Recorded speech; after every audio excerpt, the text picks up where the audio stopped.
আমি আমি কাজ খুব এনজয় করি। শীতকালে খেয়ে দিয়ে আরাম, সাজুগুজু করে আরাম, ঘুমাতে আরাম, লেপ কম্বল গায়ে দিয়ে আরাম তো। গত বছর বঙ্গতে আমার একটি ওয়েব সিরিজ মুক্তি পেয়েছিল অসময়, কাজল আরিফিন অমির পরিচালনা। তো আজকে আমাকে অসময়ের জন্য সম্মানিত করা হয়েছে best actress for web film. আমার পরিচালক এবং আমার টিমের, অসময় টিমের সবার প্রতি ধন্যবাদ। আর আপনারা যারা এসেছেন, আমি আসলে বুঝতে পারিনি যে আপনাদের এত বিশাল আয়োজন। আমি ভেবেছিলাম আর একটু ছোট পরিসরের আয়োজন হবে। খুব ভালো লাগছে। ভাইয়া, আপনি একটু গুলিয়ে ফেলেছেন, কানে আমি যাইনি, কানে বাঁধন গিয়েছে। তবে হ্যাঁ, আমাদের দেশের স্বাধীনতার পর দেশের 53 বছরের ইতিহাসে, স্বাধীন বাংলাদেশের ইতিহাসে প্রথম একটি চলচ্চিত্র যেটি কানে আমন্ত্রিত হয়ে গিয়েছে এবং তার অভিনেত্রী বাঁধন যেই হই না কেন, মানে আমি বলতে চাচ্ছি সেই ছবির অভিনেত্রী যেই হই না কেন, সেটা আমাদের সবার জন্য সম্মানের, গর্বের। আমি ভীষণ আনন্দিত যে আমাদের মানে সাদের চলচ্চিত্র রেহানা মারিয়াম নূর কানে গিয়েছিল, এটা আমাদের সবার জন্য আনন্দের। আর আমার কাজের কথা যদি বলেন, হ্যাঁ আমি কাজ করছি, সম্মান পাচ্ছি। সম্মান পেতে তো আসলে সবার ভালো লাগে, আমারও ভালো লাগে, ভীষণ ভালো লাগে। তবে সবচাইতে বড় ভালো লাগাটা তৈরি হয় যখন দর্শকরা আমার কাজকে ভালোবাসে, সেটা সবচাইতে বড় ভালো লাগার জায়গা। কাজের কথা যদি বলি, আসলে অনেকগুলো কাজ মুক্তির অপেক্ষায় আছে। তো যেই কাজগুলোর শুটিং এর মধ্যে শেষ করে রেখেছি, সেগুলো আস্তে আস্তে হয়তো মুক্তি পাবে।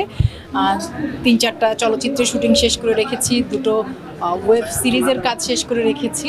তো আশা করছি সামনে। আমি তো বলেছি এর আগেও যে আমি আসলে মাধ্যমকে ওভাবে আলাদা করি না। আমি মনে করি যে আমি একজন অভিনয় কর্মী, আমার কাজ অভিনয় করা। সেক্ষেত্রে মঞ্চ, চলচ্চিত্র, টেলিভিশন, ওটিটি বা বিজ্ঞাপন চিত্র, যে মাধ্যমেই আমি কাজ করি না কেন, আমি তো আসলে অভিনয়টাই করছি। হ্যাঁ, মানে চলচ্চিত্র মুক্তির অপেক্ষায় আছে, যেগুলোকে আমরা আমাদের এখানে বড় পর্দা বলি। ওটিটি প্ল্যাটফর্মে ওয়েব সিরিজ, ওয়েব ফিল্ম মুক্তির অপেক্ষায় আছে।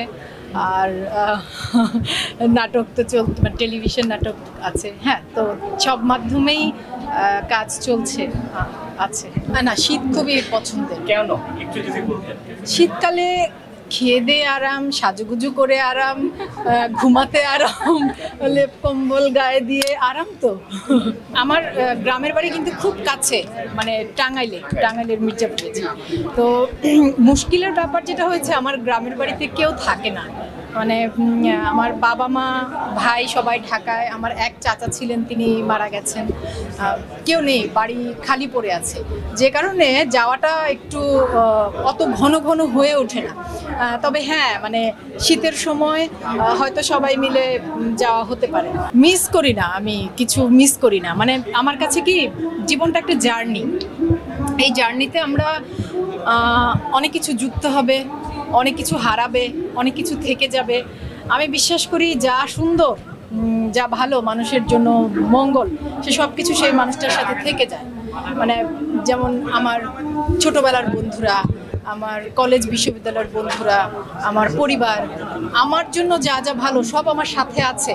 তো আমার যে কোনো অর্জনে আমার কাছে যারা গুরুত্বপূর্ণ মানুষ, তারা আমার সাথে আছে, পাশে আছে। মিস করি না, তারা সবাই আমাকে ঘিরে আছে। আমি কাজ খুব এনজয় করি। হ্যাঁ, এবং মডেলিংয়ের বিষয়টা হচ্ছে, আমি আসলে যখন কাজ শুরু করেছিলাম, প্রথম কাজ ছিল আমার সিসিমপুর 2005-এ। তো তারপর আমি একটি বিজ্ঞাপন চিত্রে কাজ করেছিলাম অমিতাভ রেজা চৌধুরীর গ্রামীণ ফোনের, সেটি 2008-এ শুটিং করেছিলাম আমরা। এবং সেই সময়টাতে আমরা যারা নতুন কাজ শুরু করেছিলাম, আমি, তিন্নি, তারপর সে সময় ছিল কে, পারারুমা, এরকম অনেকে, আমরা যারা নতুন সে সময় কাজ শুরু করেছি, তখন সাপ্তাহিক 2000 এবং আনন্দধারা নামে একটি পাক্ষিক ছিল। এবং সে আনন্দধারার আমাদের সাশা আপু আমাদের সাথে যোগাযোগ করতেন, সাশা চৌধুরী। বিশেষ করে রোজার ঈদ, কোরবানির ঈদে আমি যাদের কথা বললাম, যে তিন্নি, দিহান আপু, আমাদের সবার ঈদের ফটোশ্যুট হতো।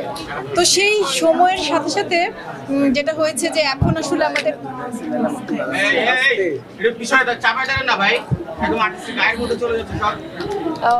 এখন যেটা হয়েছে যে তখন হয়তো ডিজাইনাররা এত বেশি ডিজাইনাররা কাজ করতেন না। এখন সময়ের সাথে সাথে অনেক ডিজাইনাররা কাজ করছেন, কাজের পরিধি বেড়েছে।